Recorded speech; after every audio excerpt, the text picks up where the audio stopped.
ವಿಚಾರವನ್ನು ಇವತ್ತು ನಾವೆಲ್ಲ ಇಲ್ಲಿ ಚರ್ಚೆ ಮಾಡಿದೀವಿ. ಅದಕ್ಕೆ ಕ್ರಮ ಕೂಡ ತಗೋಬೇಕು ಅಂತ ಪ್ರೆಸಿಡೆನ್ಸ್ ಕೂಡ ಮಾಡಿದೀವಿ. ಇನ್ಮೇಲೆ ನಿಮ್ ಜವಾಬ್ದಾರಿ. ಒಂದ್ ವಿಚಾರ ಹೇಳ್ತೀನಿ ಕೇಳಿಪ್ಪ.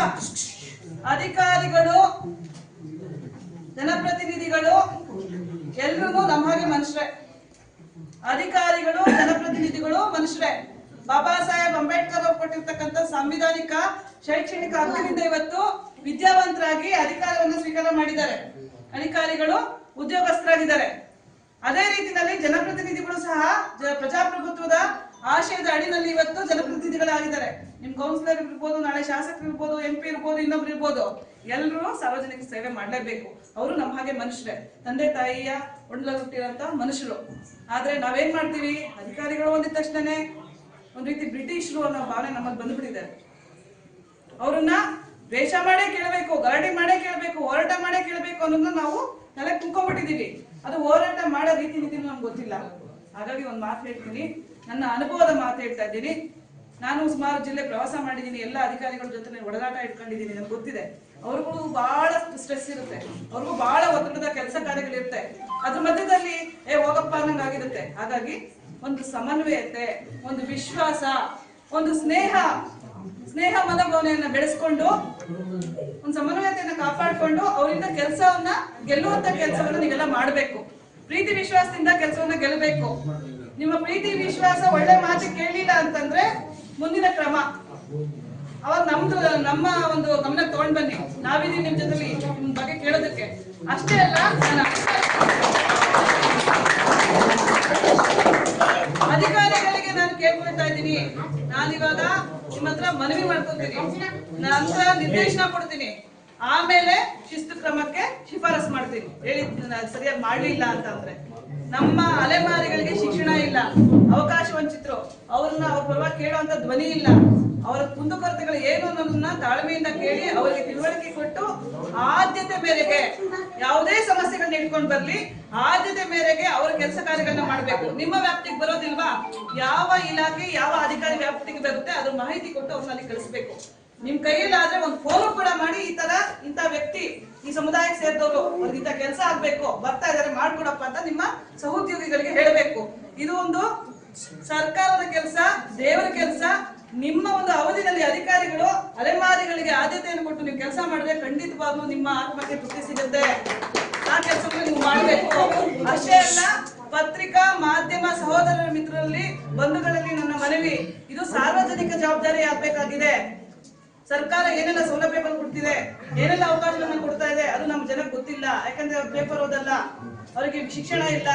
ನಮ್ಮ ಮಾಧ್ಯಮದ ಮುಖಾಂತರ, ನಮ್ಮ ಪತ್ರಿಕೆಗಳ ಮುಖಾಂತರ ಮತ್ತು ಸಾರ್ವಜನಿಕ ಕ್ಷೇತ್ರದಲ್ಲಿ ಓಡಾಟಗಳನ್ನ ಮಾಡ್ತಾ ಇರ್ತಕ್ಕ ಸಂಘ ಸಂಸ್ಥೆಗಳು, ನೀವೆಲ್ಲರೂ ಸಹ ಒಗ್ಗೂಡಿಕೊಂಡು ಅವ್ರನ್ನ ಮುಖ್ಯವಾಹಿನಿಗೆ ತರಲಿಕ್ಕೆ ನಿಮ್ಮ ಒಂದು ಪ್ರಾಮಾಣಿಕ ಪ್ರಯತ್ನ, ನಿಮ್ಮ ಒಂದು ಶಕ್ತಿ ನಮ್ಮ ಜೊತೆನಲ್ಲಿ ಬೇಕು ಅಂತ ಈ ಮೂಲಕ ನಾನು ನಿಮ್ಮೆಲ್ಲ ಕೇಳ್ಕೊಂತ ಅನಿಶ್ಚಿತ ಸಭೆಯನ್ನ ಇಲ್ಲಿಗೆ ಮುಟ್ಟುಗೊಳಿಸ್ತಾ ಇದೀವಿ. ಎಲ್ಲರಿಗೂ ನಮಸ್ಕಾರ.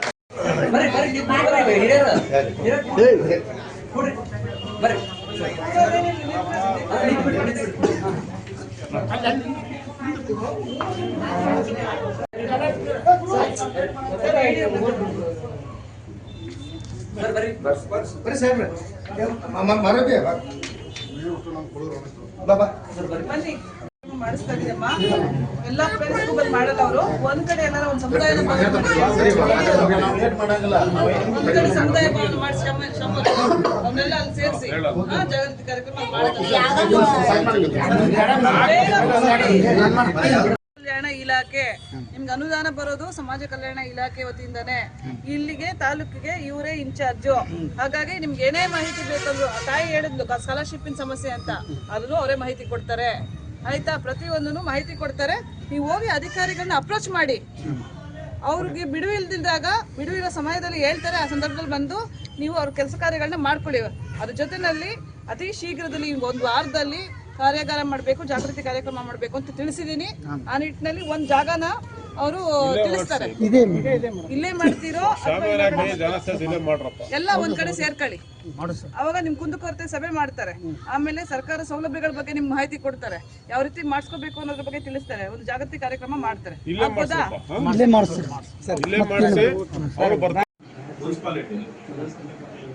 ಸ್ಪೆಷಲಿ ಹಕ್ಕಿ ಪಿಕ್ಕಿ ಜನಾಂಗದವ್ರು ಇದ್ದಾರೆ. ಆಮೇಲೆ ದುರ್ಗ ಮುರುಗೇರು ಅಂತ ಅದಾರ. ಆಮೇಲೆ ಊರೂರು ಅಲೆಮಾರಿಗಳು ಸಿದ್ಧರು ಅದಾರ. ಇವರೆಲ್ಲ ಇದಾರೆ ಸರ್. ಅವರು ಟೀಚರ್ಸ್ ನಿಮ್ ಜೊತೆ ಮಾತಾಡಿದ್ರಲ್ಲ, ವಾದ ಮಾಡಿದ್ರು. ದೊಡ್ಡ ಮನಿ ಸರ್ ಅದರ ನೋಡ್ರಿ ಹೊರಗೆ ಇಲ್ಲಿ ಭಂಡಾರಿ ಕಾಲೇಜ್ ಹೊರಗೆ ಅದರ ನೋಡ್ತೀರಿ. ಅವ್ರು ಲೆಕ್ಚರ್ ರೀ ಅವರು. ಅವರು ಕನ್ನಡ ಲೆಕ್ಚರರ್ಸ್, ಕನ್ನಡ ಪಂಡಿತರು. ನಮ್ಮ ಇಲ್ಲಿ ಭಂಡಾರಿ ಕಾಲೇಜ್ ಒಳಗೆ ಲೆಕ್ಚರರ್ ಸರ್. ಇಲ್ಲ ಅಲ್ಲ, ಅವ್ರು ಏನೇ ಇರಲಿ ಅವ್ರದ್ದು ಅಭ್ಯಾಸ ನಿಗಮ ಬಂದಿದ್ರು, ನನಗೆ ಗೊತ್ತಿದೆ ಅವರು. ಅವರು ಚಳವಳಿಯಲ್ಲಿ ಮಾಡೋದಪ್ಪ ಮತ್ತೆ ಅಲ್ಲಿ ಪಕ್ಕದಲ್ಲಿ ಬಂದ್ರು. ಬಂದ್ರಿ ಸರ್ ಬಂದ್ರಿ. ಪಕ್ಕದಲ್ಲೇ ಸ್ಮಶಾನ ಆಗಿದ್ದಾರೆ ಅಲ್ಲೆಲ್ಲ.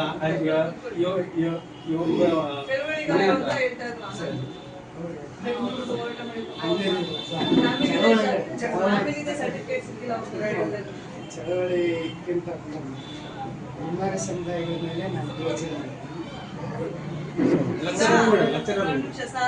ಸಮಸ್ಯೆನೂ ನೀವೇ ಹೇಳಿದ್ರಿ, ಪರಿಹಾರ ನೀವೇ ಹೇಳಿದ್ರಿ. ಬಹಳ ಒಳ್ಳೆ ವಿಚಾರ. ಬಡ್ಜೆಟ್ ಸರ್ ಪರ್ ಹೆಡ್ 2 ರೂಪಾಯಿ ಅಂತ ಅಥವಾ 1 ರೂಪಾಯಿ ಅಂತ ಮಾಡ್ಕೊಂಡ್ರು ಜನ ಬಂದೇ ಬರುತ್ತೆ. ಟೋಟಲಿ 18 ಸಮುದಾಯ ಶೌಚಾಲಯಗಳು ಅವು ನಿರುಪಯುಕ್ತ ಅದಾವು. ಏನ್ರಿ ಮತ್ತೆ ಸಾಕಷ್ಟು ಜನರಿಗೆ ಅವು ವೈಯಕ್ತಿಕ ಶೌಚಾಲಯಗಳನ್ನ ಕಟ್ಟಿಸ್ಕೊಳ್ಳಿಕ್ಕೆ 12,000 15,000 ಕೊಡ್ತಾರೆ ಸರ್. ಆದ್ರೆ ಜಾಗ ಇಲ್ಲ. ಏನ್ರಿ, ಯಾಕಂದ್ರೆ ಅವ್ರದ್ದು ಸ್ವಂತ ಜಾಗ ಅಲ್ಲ ಅವ್ರು ಕಟ್ಟಿಸ್ಕೊಳ್ಬೇಕಂದ್ರೆ. ಹೀಗಾಗಿ ಅವು ಮತ್ತೆ ಎಲ್ಲಿ ಹೋಗ್ತಾರ, ಅವರು ಬಯಲು ಶೌಚಾಲಯಕ್ಕೆ ಹೋಗ್ತಾರೆ. ಸಾಕಷ್ಟು ಬಯಲು ಶೌಚಾಲಯ ಮುಕ್ತ ಮಾಡ್ರಿ ಅಂತೇಳಿ ಸರ್ಕಾರದವರು ಎಷ್ಟೋ ಸಲ ಇದನ್ನ ಮಾಡ್ತಾರೆ. ಅದು ಸಾಕಷ್ಟು ರೊಕ್ಕ ಇದು ಮಾಡ್ತಾರೆ. ಆದ್ರೂ ಬಯಲು ಶೌಚಾಲಯ ತಪ್ಪಿಲ್ಲ. ಟೋಟಲಿ ನಮ್ಮ ಬಾದಾಮಿ ಮತ್ತು ಬಿಳಗುಡ್ಡ ತಾಲೂಕುಗಳಲ್ಲಿ ಈ ಕಾರ್ಯಕ್ರಮ ಬಲವಂತವಾಗಿ ಮಾಡಿಸೋ ಕಾರ್ಯಕ್ರಮ ಅಲ್ಲ. ಜನರೇ ಸ್ವಯಂ ಪ್ರೇರಿತರಾಗಿ ತಿಳುವಳಿಕೆ ತಗೊಂಡು ಸರ್ ಇವಾಗ ಆಗದೆ ಇದ್ರು ಇನ್ನು 10 ವರ್ಷಕ್ಕಾದ್ರೂ ಆಗ್ತದಲ್ಲ. ಅಲ್ಲಿಗೆ ಬಂದೆ. ಬಲವಂತದಿಂದ ಮಾಡೋ ಕೆಲಸ ಅಲ್ಲ. ತಿಳುವಳಿಕೆ ಕೊಟ್ಟು ಜಾಗೃತಿ ಮೂಡಿಸಿ ಸ್ವಯಂ ಅವರ ಮನಸ್ಸಿನಲ್ಲಿ ಬರಬೇಕು. ಅದು ಬರೋ ಹಾಗೆ ಮಾಡುವಂತ ಕೆಲಸ ಆಗ್ಬೇಕು. ಅದು ನಿರಂತರವಾಗಿ ಆಗ್ಬೇಕು. ಅಂದ್ರೆ ಇವಾಗ ಚಾಲು ಮಾಡಿದ್ರೆ ಇನ್ನು 10 ವರ್ಷಕ್ಕೆ ಆಗ್ತದೆ ಸರ್. ಅದು 10 ಇವತ್ತು ಚಾಲು ಆಗ್ಬೇಕು. ಅದನ್ನ ಮಾಡೋದು ಯಾರು ಅಂತ ಪ್ರಶ್ನೆ ಬಂದಾಗ ಅದು ಜನಪ್ರತಿನಿಧಿಗಳು ಮಾಡಬೇಕು, ಸರ್ಕಾರ ಅಧಿಕಾರಿಗಳು ಮಾಡಬೇಕು, ಕಾಲಕ್ಕೆ ಮಾಡಬೇಕು. ಆಮೇಲೆ ಸ್ಪೆಷಲ್ ನಾನು ಇವಾಗ ಹೇಳಿದ್ನಲ್ಲ, ಆ ಒಂದು ಸಮುದಾಯದ ಸುತ್ತಮುತ್ತ ಅಲ್ಲಿ ಶವ ಏನ್ ಸರ್, ಚಿತಾಗಾರ ಅದ, ಸ್ಮಶಾನ ಏನ್ರಿ, ಸ್ಮಶಾನ ಐತಿ. ಏನ್ ಅಲ್ಲೆಲ್ಲ ಅದೆಲ್ಲ ಡಸ್ಟ್ ಎಲ್ಲ ಬರ್ತಿರ್ತೈತಿ. ಏನ್ರಿ ಅದು ಅಲರ್ಜಿ ಆಗ್ತೈತ್ರಿ ಅವ್ರಿಗೆಲ್ಲ. ಏನ್ರಿ ಸಾಕಷ್ಟು ಜನ ಕೆಮ್ಮು ನೆಗಡಿ ಅದೆಲ್ಲ ಸೂಕ್ತವಾದಂತ ಒಂದು ಬಂದೋಬಸ್ತ್ ಇಲ್ಲ.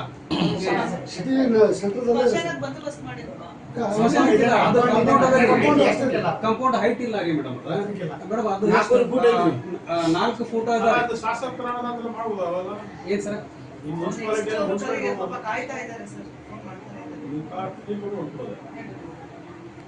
ಅದನ್ನ ಅದು ಶವಾಗಾರ ಅದನ್ನ ಇದು ಮಾಡ್ತಾ ಇಲ್ಲ, ಸ್ವಚ್ಛ ಮಾಡ್ತಾ ಇಲ್ಲ. ಇಲ್ಲಿ ಒಂದೇ ಒಂದ್ ಪ್ಲೇಸ್ ಈ ಗುಳಚೂಡ ನಾವು ಟಿಪ್ಪಿ ಹಾಕೊಂಡ್ ಬಂದಿದ್ದು. ಆದ್ರೆ ಇಲ್ಲ ಬರ್ಲೇಬೇಕು, ನಮ್ಮ ಓಣಿನೆಲ್ಲ ನೀವು ವಿಸಿಟ್ ಮಾಡ್ಲೇಬೇಕು, ನಮ್ಮ ಸಮಸ್ಯೆ ಕೇಳಲೇಬೇಕು ಅಂತ ಎಲ್ಲೋ ಒಂದ್ ಕಡೆ ನಾವು ತಾಯಿ ಹೃದಯ ಅಂತ ಹೇಳಿದ್ನಲ್ಲ, ನಮಗೆ ಸುಸ್ತಾದ್ರೂ ಪರವಾಗಿಲ್ಲ, ಶ್ರಮ ಆದ್ರೂ ಪರವಾಗಿಲ್ಲ ಅಂತ ಈ ರೀತಿ 1 ಗಂಟೆ ರಾತ್ರಿ ನಾವು ಕೆಲಸ ಮಾಡಿದೀವಿ. ಆದ್ರೆ ಕಳೆದ 1 ವಾರದಿಂದ